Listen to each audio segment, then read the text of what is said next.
جائے اور اس کا ترجمہ بھی اسے یاد کرایا جائے۔ اور ہماری بیٹیوں کو چاہیے کہ وہ سورۃ نور کو زبانی حفظ کر لیا کریں، پھر اس کا ترجمہ یاد کریں، اور پھر اس کے بعد ان کو اچھی طرح سے خود بھی عمل کی طرف آئیں اور دوسری بہنوں کو، سہیلیوں کو اس کی ترغیب دلائیں، پردے کا حکم اور سورۃ نور کی تفسیر۔ اب اس کے بعد آگے چلتے ہیں کہ جو عورتیں غیر مردوں سے چوڑیاں پہنتی ہیں، جو عورتیں غیر مردوں سے جا کے ہاتھ آگے کر دیتی ہیں، اب وہ چوڑیاں پہنا رہے ہیں، بیوی کسی کی ہے، ہاتھ کسی نے پکڑا ہوا ہے، بیٹی کسی کے ہے، ہاتھ کسی نے پکڑا ہوا ہے، اب وہ چوڑیاں پہنا رہا۔ تو اس بارے میں کیا حکم ہے؟ فرمایا یہ حرام ہے، حرام ہے، حرام ہے، حرام ہے۔ اب عام روٹین میں دیکھیں، اگر کسی کی بیٹی کا کوئی ہاتھ پکڑ لے، کیا وہ باپ گوارا کرے؟ بیٹی جیسی بھی ہو، یہ اللہ کی عطا ہے، بیٹی کالی ہو، گوری ہو، لنگڑی ہو، لولی ہو، کسی طرح کی بھی، یہ اللہ کا فیصلہ ہے، وہ جو کرتا ہے، اس نے جو کیا ہے حق کیا ہے، جو کرے گا حق کرے گا، جو کرتا ہے وہ حق کرتا ہے۔ کسی کی بیٹی کوئی غریب سے غریب بندہ ہو، زمانے میں سب سے زیادہ غریب ہو، شرط یہ ہے کہ غیرت والا ہو، یہ شرط ہے کہ غیرت والا ہو، غریب سے غریب بندہ، کمزور سے کمزور بندہ، اس کی بیٹی کا ہاتھ کوئی پکڑے، وہ کہتا ہے یا مر جاؤں گا یا مار دوں گا، جو غیرت والا ہے۔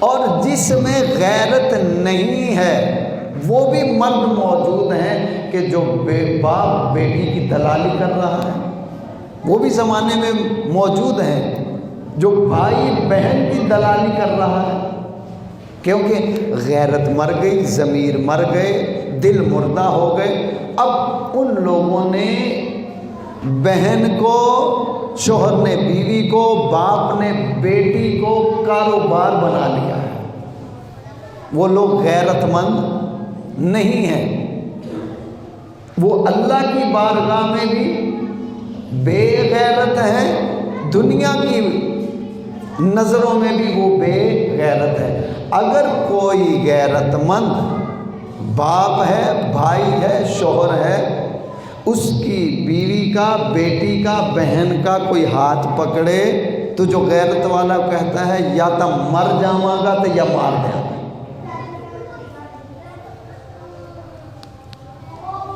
پچھلے جمعوں میں نے حدیث عرض کی تھی، آقا علیہ السلام نے ارشاد فرمایا ایمان اور حیا یہ دونوں ایک ساتھ ہیں، ایمان اور حیا ایک ساتھ ہیں۔ اگر کسی سے ایمان نکل گیا تو حیا بھی گئی، حیا نکل گئی تو ایمان بھی گیا۔ حیا اور ایمان کا تعلق غیرت کے ساتھ ہے۔ غیرت تب بندے میں پیدا ہوتی ہے جب اس میں حیا ہوگی، جب حیا ختم ہو جائے گی، ایمان ختم ہو گیا، پھر جو چاہے وہ کرے۔ اور اللہ بھی فرماتا ہے کہ جس میں ایمان نہ رہا، حیا نہ رہی، پھر وہ جو چاہے کرے، پھر ہم اس سے بے پرواہ ہو جائیں گے، بے نیاز ہو جائیں گے، پھر اس کا ٹھکانہ جہنم نہیں ہے۔ اب یہاں وہ بات آ ہی گئی، میں عرض کر دیتا ہوں۔ اسی طرح اب عورت کے کچھ استعمال کی چیزیں ہوتی ہیں،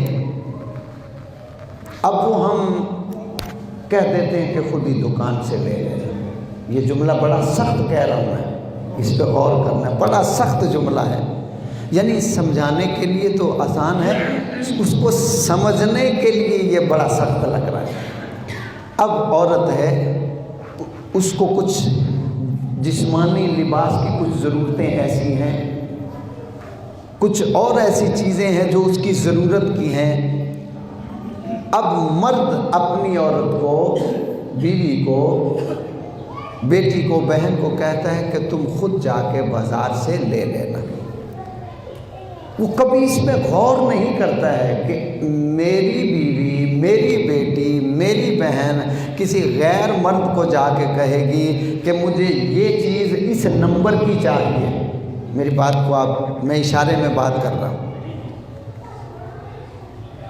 اب بولیں مجھے تو بازار جاتے ہوئے وہ چیز لاتے ہوئے شرم آتی ہے، جب میری بیوی کسی غیر مرد کو جا کے کہے گی اس وقت شرم نہیں آئے گی؟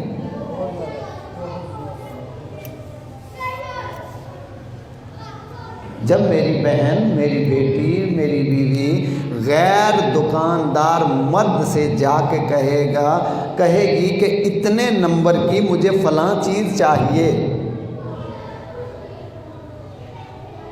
یہ مردوں کی ذمہ داری ہے، باپ کی ذمہ داری ہے، شوہر کی ذمہ داری ہے کہ وہ یہ چیزیں خود لا کے دے۔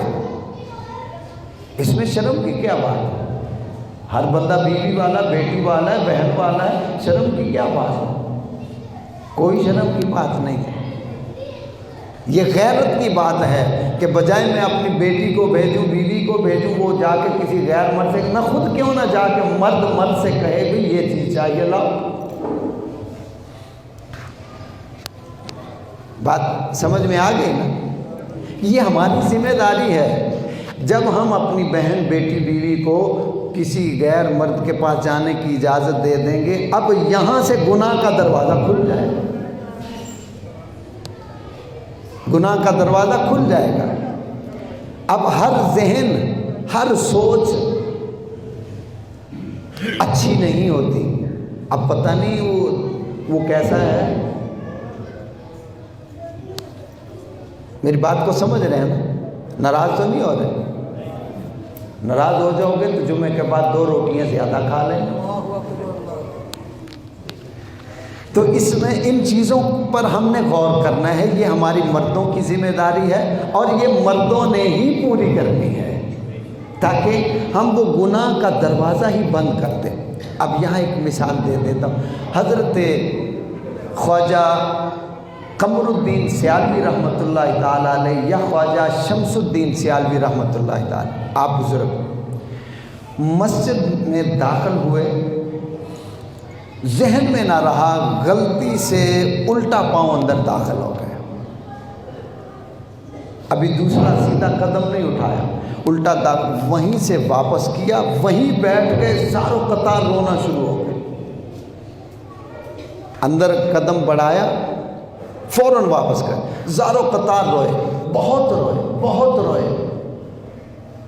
جو آپ کے چاہنے والے تھے عرض کرنے لگے سرکار یہاں کوئی ایسی وجہ نظر نہیں آئی کہ جس وجہ سے آپ رو رہے ہیں۔ تو آپ نے فرمایا کہ مجھ سے ایک غلطی ہو گئی۔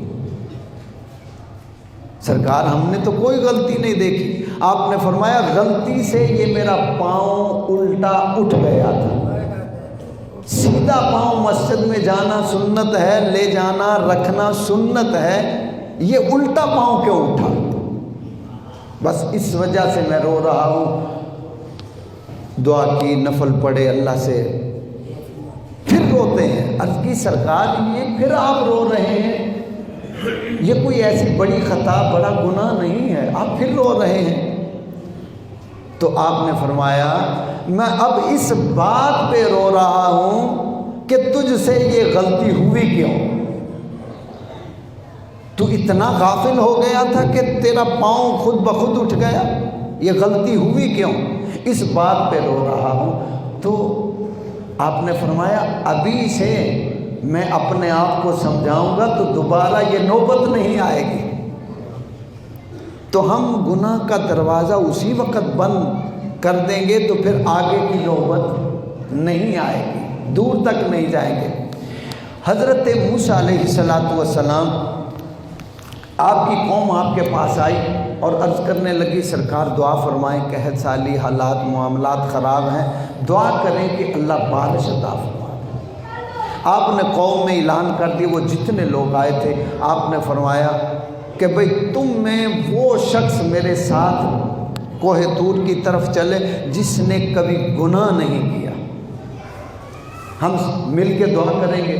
اب جتنے تھے سب کے سب پیچھے ہٹ گئے کہ ہم سے تو غلطی ہوئی، ہر بندہ مجھ سے خطا ہوئی، غلطی ہوئی، پیچھے ہٹ گئے.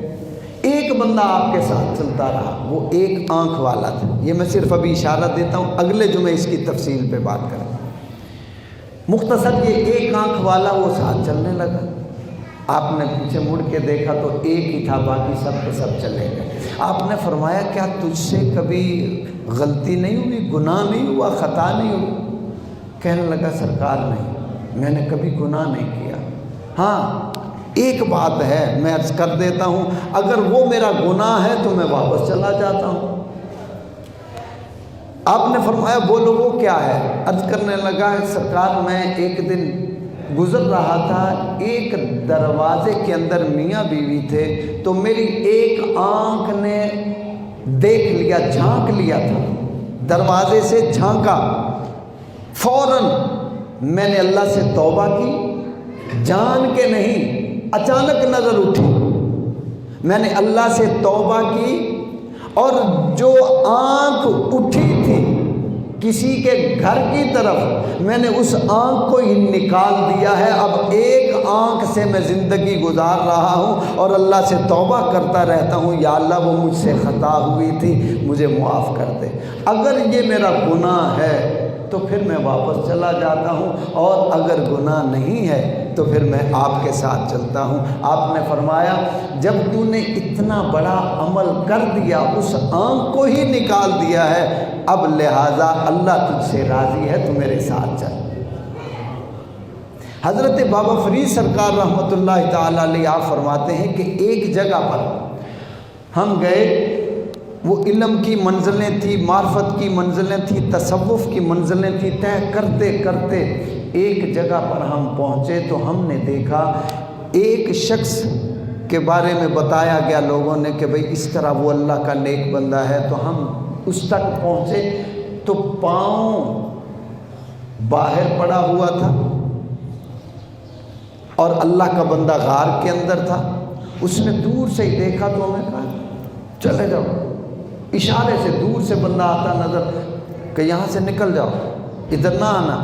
تو ہم نے عرض کی ہم اپنی اصلاح کے لیے آئے ہیں، اپنے بھلے کے لیے آئے ہیں، آپ اللہ کے بندے ہیں، ہمیں کوئی وصیت کریں گے، کوئی اللہ کے بارے میں ہمیں خوف دلائیں گے، اس کا پیار دلائیں گے تو ہم کامیاب ہو جائیں گے. پھر انہوں نے آنے کی اجازت دی. تو بابا فرید فرماتے ہیں کہ ہم جب اندر گئے ان کے پاس تو ان کا پاؤں نہیں تھا، جسم کے ساتھ ایک پاؤں تھا، دوسرا پاؤں نہیں تھا. پاؤں ہم نے باہر کٹا ہوا دیکھا تھا، اندر گئے تو ان کے ساتھ نہیں تھا. ہم نے عرض کی سرکار یہ معاملہ کیا ہے؟ تو آپ نے ارشاد فرمایا کہ ایک دن میرے اندر والے نے کہا کہ چلو ذرا باہر غار سے بھی نکل کے تھوڑی آب و ہوا لے لو. کب تک غار کے اندر بیٹھے رہو گے؟ تو کہنے لگے ہم غار کے باہر دھوپ میں آ گئے، غار کے اندر ہی تھے لیکن سامنے مین گیٹ پہ آ گئے، غار کا مین جو تھا اس پہ آ گئے، دھوپ لگ رہی تھی. اچانک وہاں سے ایک عورت گزری.